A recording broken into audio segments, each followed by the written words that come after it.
नमस्कार विद्यार्थी मित्रांनो, स्वागत आहे आपलं संतोष के अकॅडमी मध्ये. विद्यार्थी मित्रांनो, बघा आपण बघतोय की मैदानी परीक्षा जवळपास आता बरेचशे विद्यार्थ्यांची संपायला आलेले आहेत.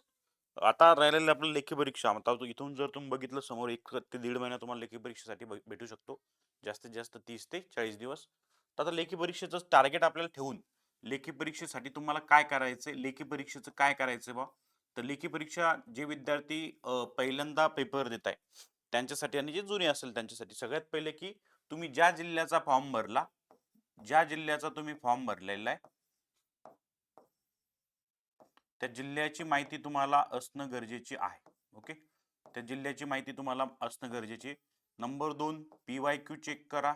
PYQ पेपर बघा कसे होते. तर त्या जिल्ह्याचे मागचे 2-3 वर्षाचे PYQ पेपर बघा. त्यानंतर त्यानुसार तुम्हाला सिलेबस सुद्धा बघायचा आहे. ओके, आणि नंतर तुम्हाला काय करायचंय, स्टडी स्टार्ट करायचा. आता तुम्ही केला असेल, काही तर काही अडचण नाही, पण ज्यांनी केलं नसेल त्यांच्यासाठी सांगतोय की जिल्ह्याची माहिती तुम्हाला असणं गरजेची आहे. समजा तुम्ही पुणे जिल्ह्यामध्ये फॉर्म भरलात, पुणे जिल्ह्याबद्दल सर्व माहिती असणं गरजेची आहे. एकूण किती तालुके त्यामध्ये आहेत. ओके, सगळ्या गोष्टी तुम्हाला माहित पाहिजेत, जिल्हा परिषद वगैरे सगळं सगळं सगळं. ओके, एक जनरल नॉलेज तुम्हाला त्या गोष्टीचं माहित असणं गरजेचं आहे, हे लक्षात ठेवायचं आहे. आणि त्या जिल्ह्यामध्ये मराठी व्याकरण कसं होतं, मग मॅथ्स रिझनिंगचा पेपर कसा होता, मागच्या 2-3 वर्षाचे पेपर बघायचे. जी के जी एस कसं होतं, हिस्ट्री ओळखीचे कसे प्रश्न विचारले होते, है ना, हे एक तुम्हाला एक स्वतः तुम्हाला चेक करावं लागणार आहे. त्या दृष्टीने तुम्हाला स्टडी करायचं आहे. आता तुम्ही जर मेन पुस्तक वाचले असेल स्टेट बोर्डचे तर चांगली गोष्ट आहे, पण आता शेवटच्या क्षणामध्ये सांगतो तुम्हाला, रिव्हिजनसाठी तुम्ही तात्याचा ठोकळा जरी वापरला तरी चांगला राहील. है ना, जी के साठी, है ना, जी के साठी तुम्ही एकनाथ पाटील तात्यांचा ठोकळा जो आहे, PSI ST असा म्हणतो मी. ओके, पोलीस भरतीचा माहित नाही त्यातलं काय, पण PSI ST याचं त्यांनी सर्व कव्हर केलेलं आहे. हे स्टेट बोर्डचं, ठीक आहे. जवळपास आपण जे म्हणतो 10वी पर्यंत स्टेट बोर्ड असेल किंवा इतर माहिती सुद्धा त्यामध्ये तुम्हाला चांगल्या प्रकारे बघायला भेटेल. तुम्ही दुसरं कोणतं बुक वापरत असाल तर तेच कंटिन्यू करा आणि जास्तीत जास्त रिव्हिजन करा, असं माझं म्हणणं असेल. ओके, आणि राहिला प्रश्न मराठी व्याकरणचा. तर मराठी व्याकरणसाठी तुम्हाला बाळासाहेब शिंदे सरांचं बुक असेल, बरोबर आहे, बाळासाहेब शिंदे सरांचं असेल, किंवा आपण जर बघितलं, है ना, तर बाळासाहेब शिंदे सरांचं बुक करा. ओके, त्यातील PYQ पण करा, है ना. त्यानंतर मोरा वाळंबे, एक काही विद्यार्थी मोरा वाळंबे सरांचं वापरता बुक, तर मोरा वाळंबे सरांचं करा.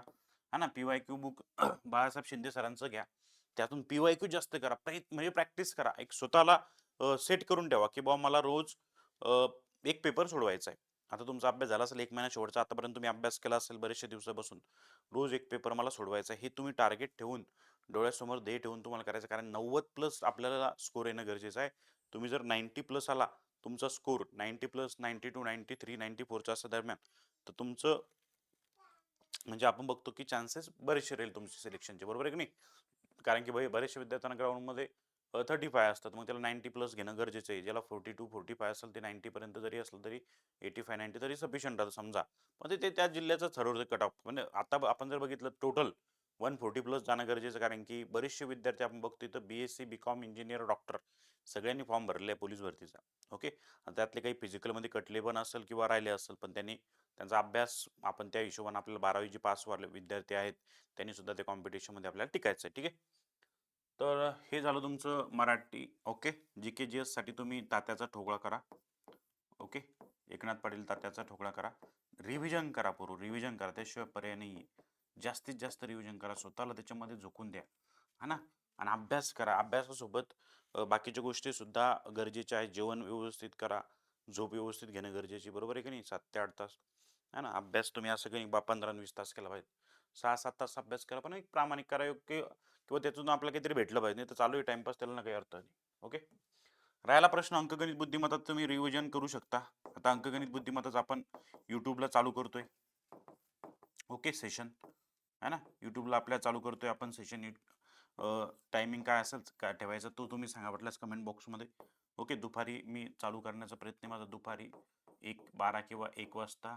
ओके, तुम्ही जर म्हटलं सर संध्याकाळी संध्याकाळी आहे ना, तुम्ही मला सांगा.